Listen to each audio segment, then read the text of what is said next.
সুপ্রিয় দর্শক মন্ডলী, সবাইকে আসসালামু আলাইকুম। দেখেন তো এখানে কি কোনো প্রদর্শনী ক্ষেত দেখতে পাচ্ছেন আপনারা, যাতে এখানে কোনো রকমের ফসল উৎপাদিত হচ্ছে।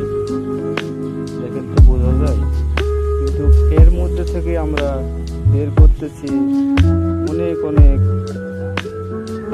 পেঁয়াজ, খুঁজে খুঁজে বের করতেছি। এ হলো পেঁয়াজ বের হচ্ছে। হ্যাঁ, ইনি হলো এখানকার প্রধান কৃষক। এনাকে সবাই চিনে রাখবেন। ইনি খুব যত্ন সহকারে আবাদ ফসল তৈরি করে। একটু আগে এই যে রসুন তুললাম। হ্যাঁ, এই যে রসুনটা সেই এক পোয়া মনে হবে না মেলা। যাই হোক, এই যে পেঁয়াজ দেখে মনে হচ্ছে যে এখানে জঙ্গল আর জঙ্গল, কিন্তু না, এখানে তৈরি হচ্ছে পেঁয়াজও আছে। তাই খুঁজে খুঁজে আমরা বের করছি পেঁয়াজ। ঠিক আছে, হ্যাঁ, এই তো পেঁয়াজ।